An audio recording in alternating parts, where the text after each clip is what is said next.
প্রিয় শিক্ষার্থীরা কেমন আছেন? আশা করি সকলে ভালো আছেন। আজকে আমি আপনাদের সাথে আলোচনা করব জৈব রসায়ন অর্থাৎ অর্গানিক কেমিস্ট্রির কিছু গুরুত্বপূর্ণ প্রশ্ন নিয়ে। আমরা সবারই মোটামুটি জানা যে এসএসসি লেভেল থেকে কেন জানি আমাদের জৈব যৌগ নিয়ে আমাদের একটা ভয়ভীতি চলে আসে, সেটা সামাজিকভাবেই সৃষ্টি হোক, ব্যক্তিগতভাবে সৃষ্টি হোক।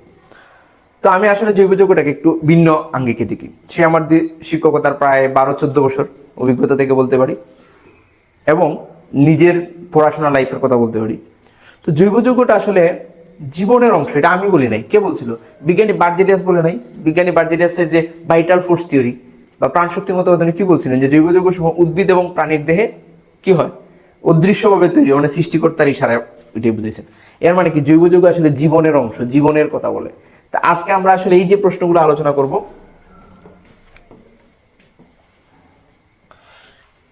আজকে আমরা আসলে এই প্রশ্নগুলো যে আলোচনা করবো, এই জায়গায় দেখবো যে আসলে আমাদের জীবনের সাথে জৈব যৌগ কত মিল আছে।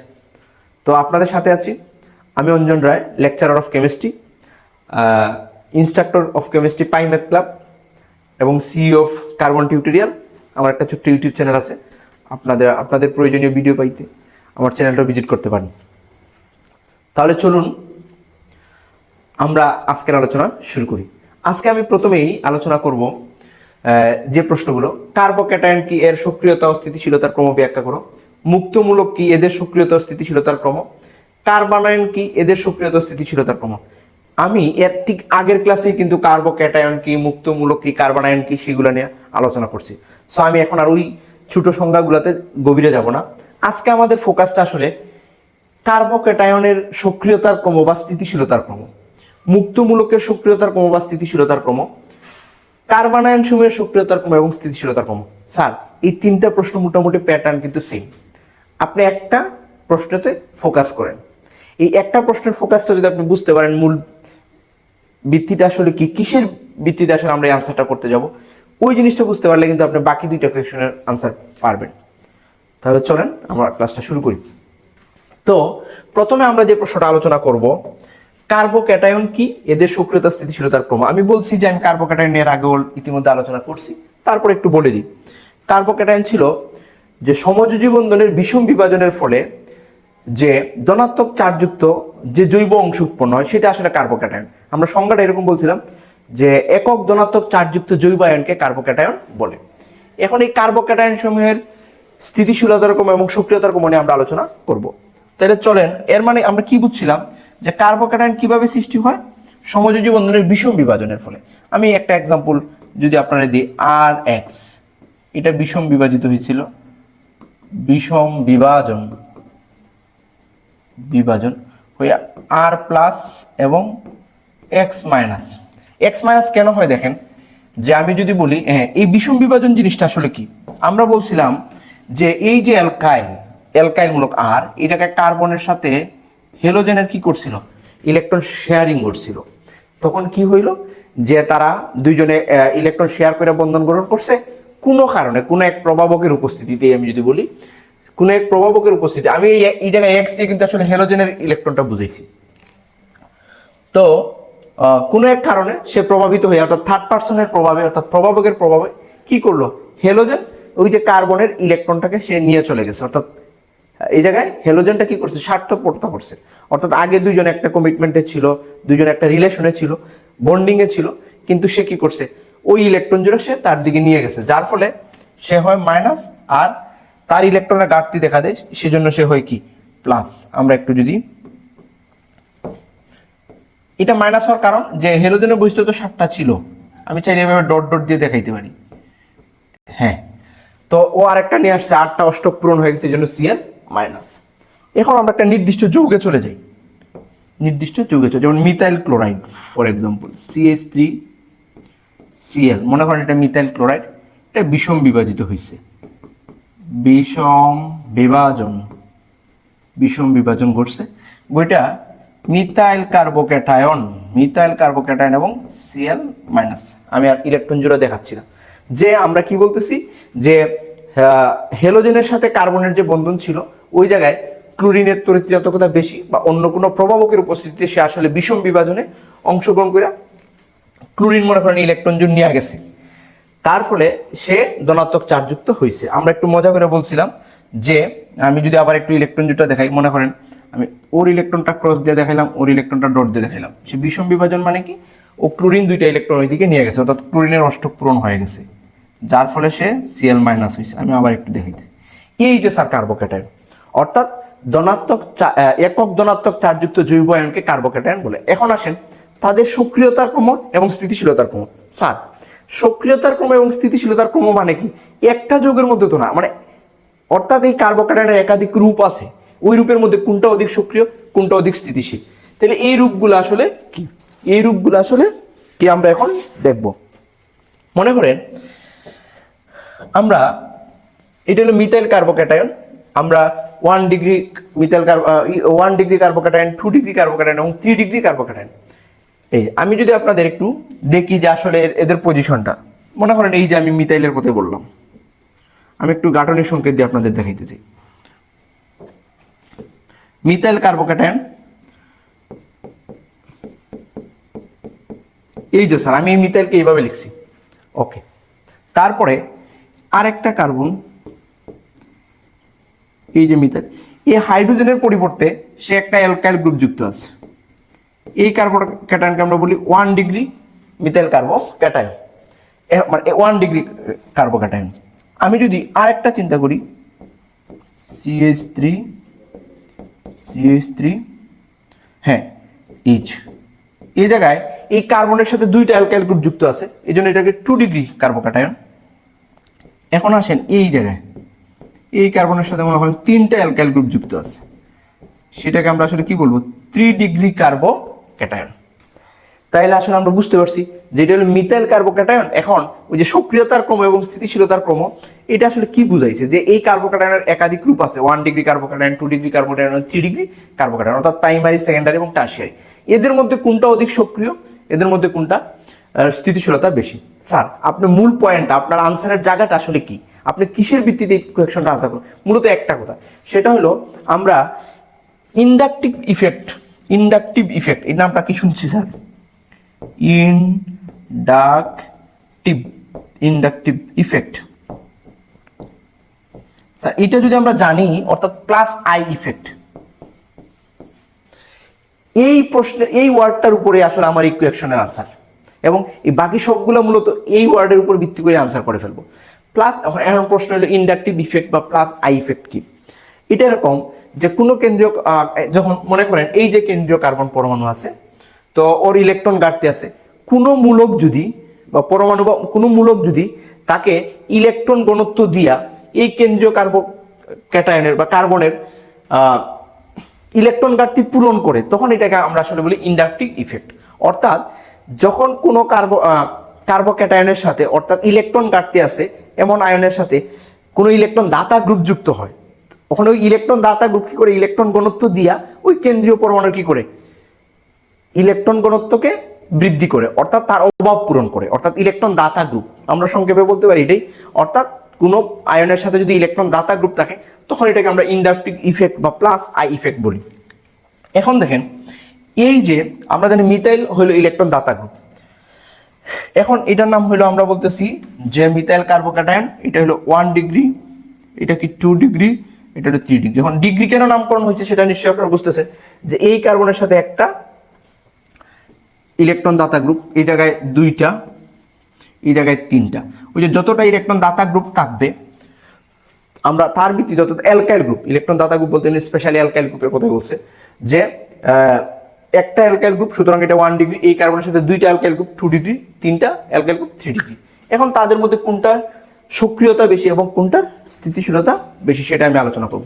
স্যার একটু মন দেন, আমরা একটু মজা করে বলি, আসলে একটু মজা করে বলি, জীবনের গল্প বলেন আরো, জীবনের গল্পের মধ্যে বলি। আচ্ছা মনে করেন এই জায়গায় মিথাইল কার্বনের সাথে ক্লোরিন একটা ভালো রিলেশনে ছিল, আমরা সবাই ইন্টারমিডিয়েট অনার্সে পড়ি, তো ওরা একটা ভালো রিলেশনে ছিল, রিলেশনটা বেশ চলছে, একটা পর্যায়ে এসে থার্ড পার্সন এসে ডিস্টার্ব করতেছে, যে কোনো একটা প্রভাবক হয় না এরকম, আপনি দেখবেন, আপনি নাও করলেন, আপনার আশেপাশের বন্ধু বান্ধবের মধ্যে এরকম 2-1 পাবেন, ওরা খুব দেখবেন খুব রিলেশনে জড়াইছে, খুব আনন্দ ফুর্তিতে বেশ আছে। হঠাৎ করে একদিন দেখবেন ওই ছেলে বা মেয়েটা খাওয়া দাওয়া করতেছে না, হঠাৎ করে তার চোখ টুক একটু লাল, সে তার প্রাইভেটে আসতেছে না, পড়াশোনা ভালো করে করতেছে না, এরকম হয় না? নিশ্চয়ই আপনাদের দু একজন বন্ধু বান্ধব এরকম আছে, থাকবেই, এটা প্রত্যেক সার্কেলে এক দুজন এরকম থাকে। আচ্ছা, যাই হোক, তো এখন হয়েছেটা কি, তবে আমার অনুরোধ থাকবে আপনারা ওই বন্ধু বা বান্ধবীদেরকে একটু ফোকাসে রাখবেন, একটু বুঝাবেন, এদের সাপোর্ট দিবেন যদি কখনো ওদের এই ভালো বন্ডিংটা ভেঙে যায়, যাতে হতাশাগ্রস্ত না হয়, পাশে থাকেন। ওকে স্যার, শোনেন, এখন ব্যাপারটা হয়েছে এই যে মিথাইল এবং ক্লোরিন, এই জায়গার মধ্যে দুইজন একটা ভালো রিলেশনে ছিল, ক্লোরিন কি করছে, তারে ঠকাইয়া চলে গেছে। এখন ও প্লাস, ও কি গান গাইবে যে আমার আল্লাহ করবে তোমার বিচার, তাই তো? যে ক্লোরিন এই জায়গায় ভালো রিলেশন ছিল, সে ক্লোরিন সে ইলেকট্রন নিয়ে গেছে, তো সে স্বার্থপর টাইপ, সে স্বার্থপর, সৃষ্টিকর্তার কাছে সে নেগেটিভ, তাই তো?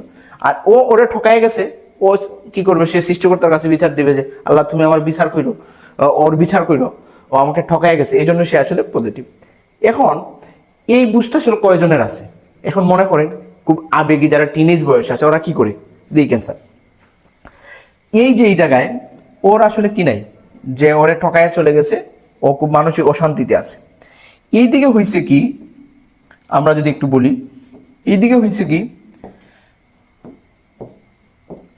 ওর আবার কি হয়েছে, এই কার্বনের 1 ডিগ্রির, যে ও তো মানসিকভাবে বিপর্যস্ত, যে ও কি খাইছে, আমরা যদি একটু বলি আর কি, ছেঁকা খাইছে আমরা যদি বলি, অর্থাৎ এই মিথাইল কি খাইছে, ছেঁকা খাইছে, সে খুব অস্থির অবস্থায় আছে, সে কখন জানি হারপিক খেয়ে ফেলে, কখন জানি ইঁদুরের ওষুধ খেয়ে ফেলে, এরকম ঘটনা শুনছেন না?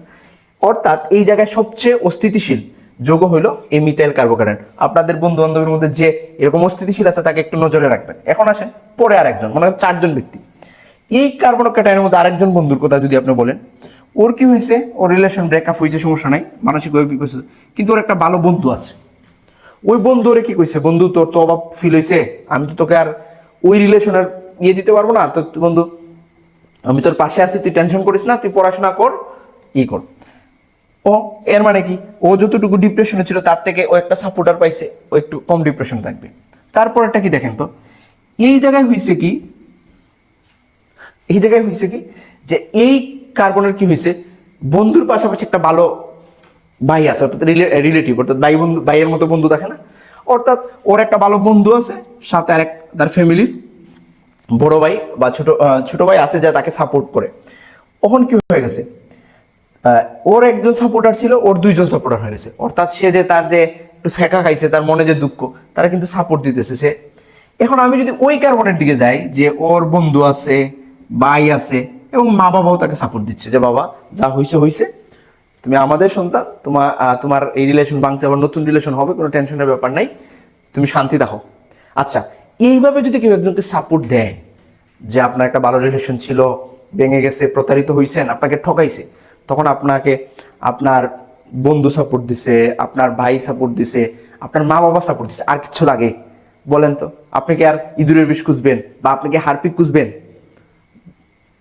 এরকম নিশ্চয়ই খুঁজবেন না। এর মানে কি, এই গল্প থেকে আপনারা নিশ্চয়ই বুঝতে পারছেন, আমি যদি বলি এই 4জন পার্সনের ক্ষেত্রে কে বেশি স্থিতিশীল বা স্টেবল থাকবে, কে হারপিক খাওয়ার সম্ভাবনা কম, বা ইঁদুরের ওষুধ খাওয়ার সম্ভাবনা কম, অর্থাৎ আত্মহননের সম্ভাবনা কম, সে সবচেয়ে কম সম্ভাবনা হলো তার ক্ষেত্রে সে স্টেবল আর অস্থিতিশীল, তার কোনো সাপোর্টার নাই, সে প্রতারিত হয়েছে মানে একেবারে এই, অর্থাৎ সক্রিয়তার ক্রম যদি আমি বলি, সবচেয়ে সক্রিয় হবে, তারপরে এ, অর্থাৎ আমরা যদি সক্রিয়তার ক্রমটা বলতে চাই, সক্রিয়তার ক্রম সবচেয়ে বেশি হবে কি, মিথাইলের। তো আমরা আশা করি বিষয়টা বুঝতে পারছি। আমরা যদি বলি এখন কার্বোক্যাটায়ন সমূহের সক্রিয়তার ক্রমটা আসলে কি, সক্রিয়তার ক্রম, তো বলেন তো স্যার, সক্রিয়তার ক্রম কে হবে? মিথাইল কার্বোক্যাটায়ন অধিক সক্রিয় হবে, আর সবচেয়ে স্থিতিশীল হবে কি, 3 ডিগ্রি কার্বোক্যাটায়ন। যাই হোক, একটু মজা করে পড়লাম আর কি, সারাদিন ক্লাস করে তো একটু ক্লান্ত লাগে, রাতে ক্লাস রেকর্ড করতেছি, এই জন্য একটু মজা করলাম, ডোন্ট মাইন্ড। তো এই হলো আসলে সক্রিয়তার ক্রম। এখন আসেন সবচেয়ে সক্রিয় এ, অর্থাৎ আমরা এই মিথাইল কার্বোক্যাটায়ন, তার ইলেকট্রন অভাব আছে, সে প্রতারিত হয়েছে, সে, আমি এখন কেমিস্ট্রি বইয়ের ভাষায় যদি বলি, আমরা তো এই জায়গায় গল্প আকারে বলছি, যে বলবো এই মিথাইল কার্বোক্যাটায়নের মধ্যে কোনো দাতা গ্রুপ নাই, অর্থাৎ ইন্ডাকটিভ ইফেক্ট নাই। এই 1 ডিগ্রি কার্বোক্যাটায়নের ক্ষেত্রে ও ইন্ডাকটিভ ইফেক্টের মাধ্যমে এই কার্বনের ইলেকট্রন ঘাটতিটা পূরণের প্রচেষ্টা চলতেছে। এই জায়গায় 2 জনে প্রচেষ্টা করতেছে, এই জায়গায় 3 জনে, যার ফলে তার এই যে ইলেকট্রনের অভাব ঘটছিল, এই জায়গায় ইলেকট্রন ঘাটতি সবচেয়ে কম হবে। অর্থাৎ তাকে সাপোর্ট দেওয়া হচ্ছে, এই জন্য সে অধিক স্থিতিশীল। সক্রিয়তার ক্রম অর্থাৎ বিক্রিয়ার ক্ষেত্রে সে দ্রুত বিক্রিয়া করবে, কারণ তার অভাব আছে, তার ভিতরে হতাশা আছে, এই জন্য সে দ্রুত বিক্রিয়া অংশগ্রহণ করবে। এখন স্যার আমরা যদি এই সক্রিয়তার ক্রম যা হবে, স্থিতিশীলতার ক্রম ঠিক তার বিপরীত হবে, এই তিনটা প্রশ্নের ক্ষেত্রে একই প্যাটার্ন। তাহলে আপনি যদি সক্রিয়তার ক্রম বের করতে পারছেন, এখন বলেন তো স্থিতিশীলতার ক্রম কি হবে? আমি যদি বলি স্থিতিশীলতার ক্রম, স্থিতিশীলতার ক্রম, স্থিতিশীলতার ক্রম, ওকে স্যার। আমরা এখন আর গাঠনিক সংকেত লিখতেছি না, যে ওইটা আমি ইয়ে করে লিখে দিই, যেমন CH3 তিনটা মূলক আর সি, এই যে আমার 3 ডিগ্রি কার্বোক্যাটায়ন। তারপরে আমি যদি বলি এটা CH3 দুইটা আর একটা CH, এই হলো 2 ডিগ্রি কার্বোক্যাটায়ন। এখন আমি যদি বলি এইটার কথা বলি, CH3 একটা, তার সাথে CH2 দুইটা, এটা হলো আমার 1 ডিগ্রি কার্বোক্যাটায়ন, ব্র্যাকেট না দিলে হইতো, সমস্যা নাই। আর এটা হলো আমার মিথাইল কার্বোক্যাটায়ন, অর্থাৎ CH3। এখন আমি যদি এই ইন্ডাকটিভ ইফেক্টটা মুছে ফেলে সমস্যা নাই, তাইলে এটা কি আমার আসলে এই জায়গায় এটা কি 3 ডিগ্রি, এটা হলো 2 ডিগ্রি কার্বোক্যাটায়ন, এটা হলো 1 ডিগ্রি, আর এটা হলো আমার মিথাইল কার্বোক্যাটায়ন। এখন স্থিতিশীলতার ক্রমে সবচেয়ে বেশি স্থিতিশীলকে আমি বলছিলাম ওর সাথে তিনটা কি আছে, ইন্ডাকটিভ ইফেক্ট জাতীয় গ্রুপ আছে, অর্থাৎ তার ইন্ডাকটিভ ইফেক্টের মাধ্যমে তার ইলেকট্রন ঘনত্ব কি করে, ইলেকট্রন ঘনত্ব বৃদ্ধি করে, ফলে তার ঘাটতি একটু কি হয়, পূর্ণ হয়, যার ফলে সবচেয়ে স্থিতিশীল হবে আমাদের, সবচেয়ে স্থিতিশীল হবে কে, 3 ডিগ্রি কার্বোক্যাটায়ন, তারপরে 2 ডিগ্রি, তারপরে 1 ডিগ্রি। আশা করি আপনারা সক্রিয়তার ক্রম এবং স্থিতিশীলতার ক্রম টপিকটা বুঝতে পারছেন। আমি আপনাদের আসলে যে নোটটা আপনাদের আসলে দিব, সেম যা বলছিলাম ঠিক তাই, আপনি এই জায়গা থেকে নোটটা লিখে ফেলবেন। এই জায়গায় কি আমরা কি দেখতে পাচ্ছি দেখেন তো, এই হলো 3 ডিগ্রি কার্বোক্যাটায়ন, এটা 2 ডিগ্রি কার্বোক্যাটায়ন, এটা 1 ডিগ্রি, এটা।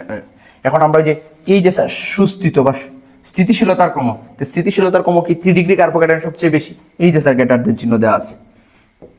আর সক্রিয়তার ক্রম কি, সক্রিয়তার ক্রমের ক্ষেত্রে মিথাইল কার্বোক্যাটায়ন, এই যে নিচে দেখলে গাঠনিক সংকেত দ্বারা বুঝাইছে যে স্থিতিশীলতার ক্রম সবচেয়ে বেশি এই যে 3 ডিগ্রি, তারপরে 2 ডিগ্রি, এটা 1 ডিগ্রি, আর আমরা যদি ওই দিকে দিই এটা মিথাইলটা দিতে পারেন, অর্থাৎ মিথাইলের সবচেয়ে স্থিতিশীল কে 3 ডিগ্রি কার্বোক্যাটায়ন। এখন ঠিক তার উল্টাটা, অর্থাৎ সক্রিয়তার ক্রম, কার্বোক্যাটায়নের সক্রিয়তার ক্রম সুস্থিতির ক্রমের বিপরীত, এটা ছিল স্থিতিশীলতার ক্রম, অর্থাৎ এই ক্ষেত্রে কি হয়েছে 1 ডিগ্রি, তারপরে হবে 2 ডিগ্রি, এবং এই জায়গায় হবে 3 ডিগ্রি, অর্থাৎ সক্রিয়তা সবচেয়ে মিথাইল কার্বোক্যাটায়নের সবচেয়ে কি হবে, বেশি হবে। ওই জায়গায় ওই যে স্যার কেন কেন এই সক্রিয়তার ক্রম, এই দেখেন স্যার ইন্ডাকটিভ ইফেক্ট, স্থায়িত্ব ইন্ডাকটিভ ইফেক্টের মাধ্যমে, সেম ঘটনাটাই আসলে। আশা করি আমরা বুঝতে পারছি। আমি মনে করি যে আসলে এই জায়গায় রিডিং পড়ার আমার কোনো প্রয়োজন নাই, আপনারা দেখলেই আসলে বুঝতে পারবেন। এখন তাহলে চলুন এখন আমরা আসলে আলোচনা করি কার্বন আয়ন কি, এদের সক্রিয়তা স্থিতিশীলতা ক্রম। তো কার্বন আয়ন নিয়ে আমরা এর আগের ক্লাসে আলোচনা করছিলাম। তো ঠিক কার্বোক্যাটায়নের যে সক্রিয়তার ক্রম ছিল বা স্থিতিশীলতার ক্রম, ঠিক তার বিপরীত ঘটনাটা এই জায়গায় ঘটে। একটু খেয়াল করেন আপনারা, এই জায়গায় কিন্তু বিষম বিভাজন ঘটে। মনে করেন CH3 যে কোনো একটা হ্যালোজেন, আচ্ছা এখন মনে করি ব্রোমিন, সমস্যা নেই, যে কোনো হ্যালোজেন আমি বিবেচনা করতে পারি। এই যে ব্রোমিন বিষম বিভাজন, যে কোনো প্রভাবকের উপস্থিতি এটা বিষম বিভাজিত হয়েছে, বিষম বিভাজন হইল। এই কার্বোক্যাটায়ন এবং কার্বন আয়ন এটা আসলে বিষম বিভাজনের ফল, অর্থাৎ এই জায়গায় কার্বন আয়ন এবং কার্বোক্যাটায়ন, একজন পজিটিভ একজন নেগেটিভ, আমি উপরে নিচে রাখছি, আর মাঝে কিন্তু রাখছি নিউট্রাল, তাই তো, পজিটিভ আর নেগেটিভ এক জায়গায় রাখলাম না। তো এই যে এই জায়গায় কি হয়েছে, আগের ঘটনাটা কি, একটু আগে যে আমরা বলছিলাম যে এই জায়গায় কার্বন, এই ক্ষেত্রে